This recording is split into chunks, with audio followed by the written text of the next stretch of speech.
Keep quiet, everybody. Today we have a new topic, voice. आज हमारा एक नया टॉपिक चलेगा, वो वॉइस होगा। क्या होगा? वॉइस। ठीक है। देखो, वॉइस के बारे में आज हम जानते हैं। पहले तो हम लगभग क्या करना चाहिए, हमको वॉइस ही पढ़ना चाहिए। जिसके पहले हम टेंस पढ़े थे, तो पहले वॉइस को हम देखते हैं कि वॉइस कितने प्रकार के होते हैं। देखो, पार्टिकुलर जो हमारे वॉइस होते हैं वो दो प्रकार के होते हैं। एक होता है एक्टिव और एक होता है पैसिव। वो नॉइज कैंसलेशन है, नहीं आएगा। एक हमारा एक्टिव वॉइस होता है और एक हमारा क्या होता है, एक पैसिव वॉइस होता है। Is that clear? इतना डन है? देखो देखो, वॉइस अगर कोई पूछ दिया कि हमारा वॉइस क्या होता है, ठीक है, तो हम ये जानते हैं कि ये जो वॉइस होते हैं वो नॉन लिविंग थिंग्स होते हैं कि लिविंग थिंग्स होते हैं।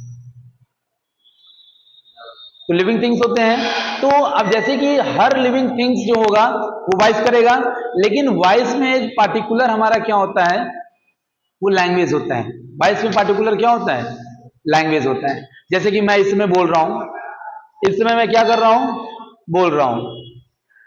इस समय मैं बोल रहा हूं ना, ठीक है। वॉइस हमारे दो प्रकार के होते हैं, एक्टिव वॉइस होते हैं और पैसिव वॉइस होते हैं। ठीक है।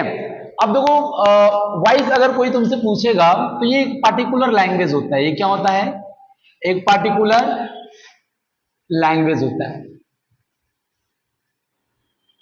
एक पार्टिकुलर क्या होता है, एक लैंग्वेज। लैंग्वेज मतलब कि वॉइस में मतलब तुम्हारा एक लैंग्वेज आना चाहिए, एक भाषा आनी चाहिए। जैसे अगर तुम लोग बात करो, अगर डॉग की बात करो तो डॉग साउंड है कि वॉइस है? तो वो जो डॉग की एक अपनी वॉइस होती है, एक अपने लैंग्वेज में वो सब बात करते हैं।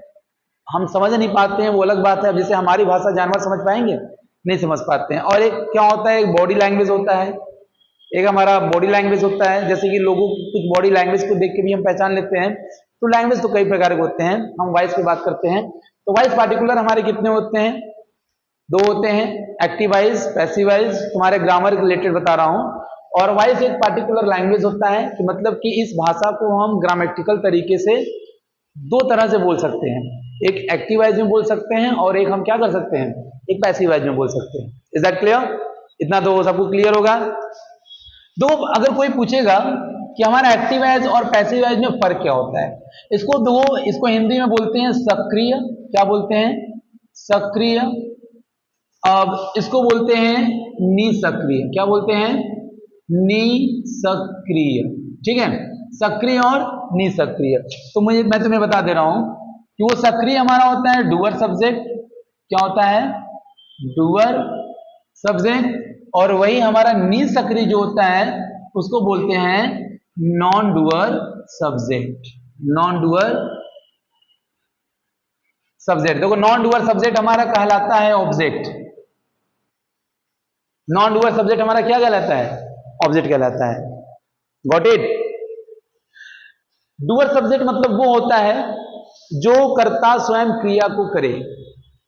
डूअर सब्जेक्ट वह होता है जो कर्ता स्वयं क्रिया को करे। जैसे मैंने एक एग्जांपल दिया, मैंने बोला I give you, I give you a pen.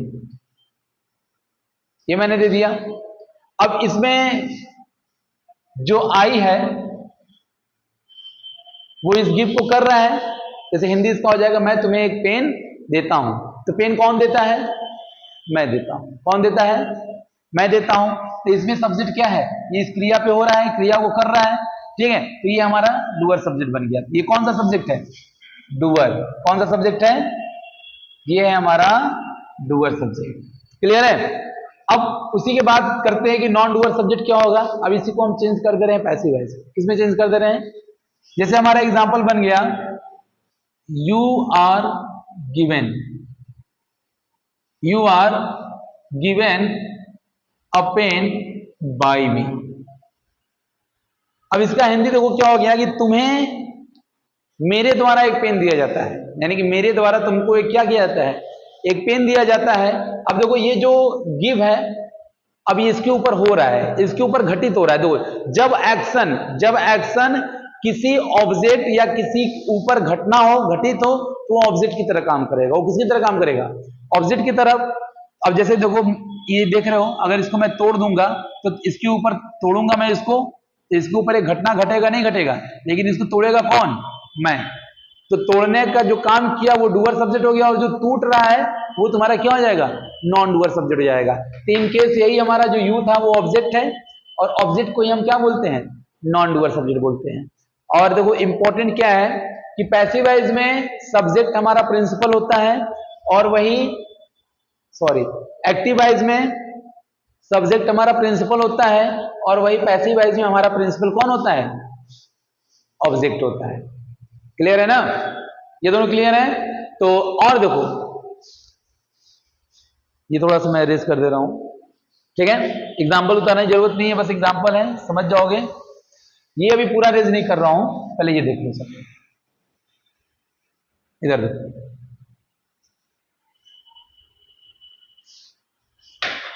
तो अब बताया जाता है कि जो हमारा एक्टिव वॉइस है वो हमारा 12 टेंस का होता है। एक्टिव वॉइस कितने टेंस होते हैं? 12 टेंस। और वही अगर हम पैसिव वॉइस की बात करेंगे तो वो हमारे 8 टेंस होते हैं। कितने टेंस होते हैं? 8 टेंस होते हैं। लेकिन एक चीज मैं बता रहा हूं कि जैसे बहुत से लोग कहते हैं कि अगर हमारा एक्टिव है तो पैसिव तो होना ही चाहिए, तो अगर ये 12 टेंस है तो इसके भी 12 टेंस होने चाहिए, तो ये भी 12 के ही बनते हैं।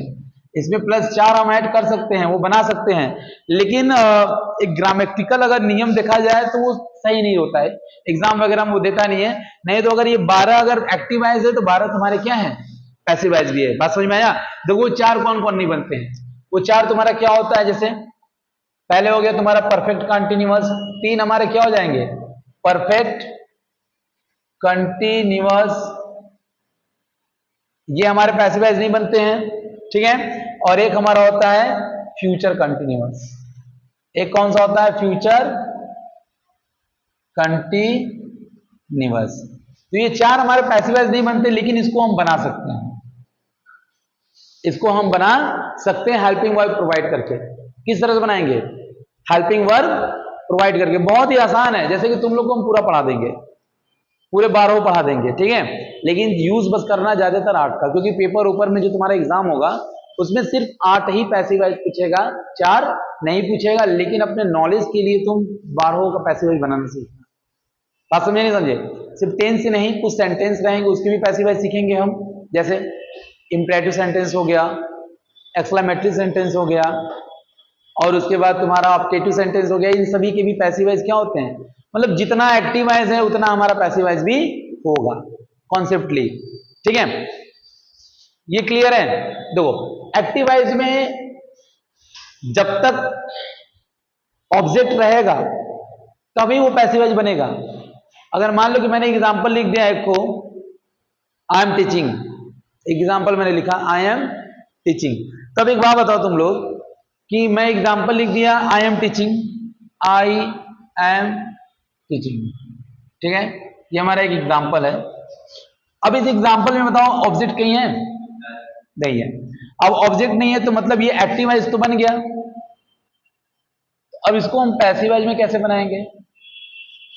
ठीक है, क्योंकि हमारा ऑब्जेक्ट तो है नहीं, ऑब्जेक्ट तो है नहीं, तो फिर कैसे बनाएंगे?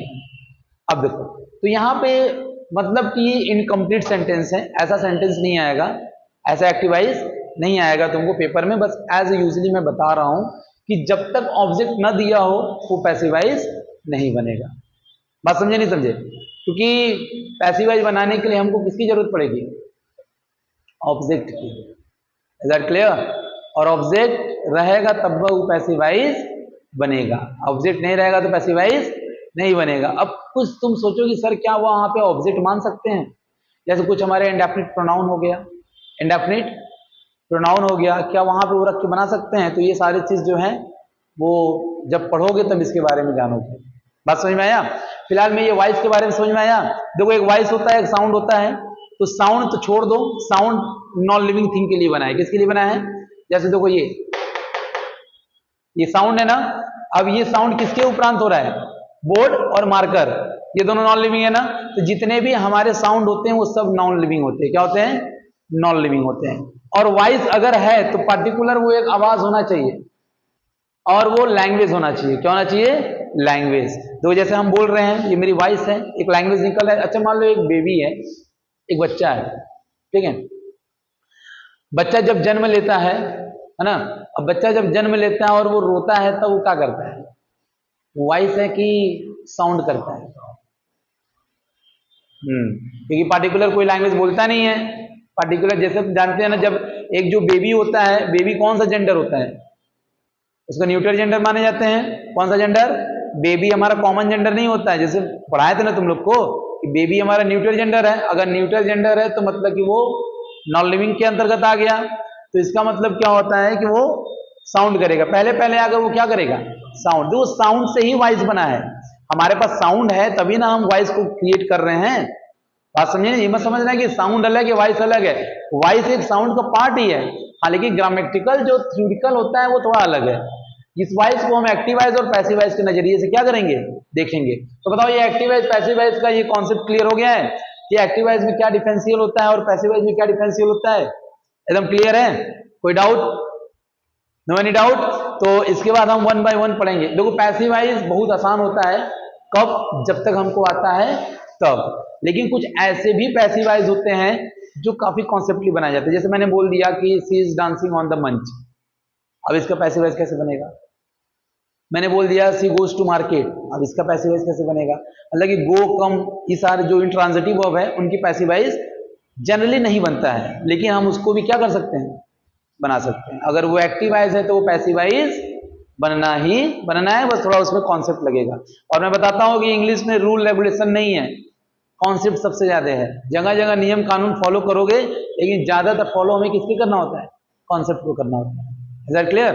तो ठीक है, ये इतना नोट कर लो। आज के लिए बस वॉइस रहेगा, फिर कल हम स्टार्ट करेंगे एक एक, ठीक है? गुड।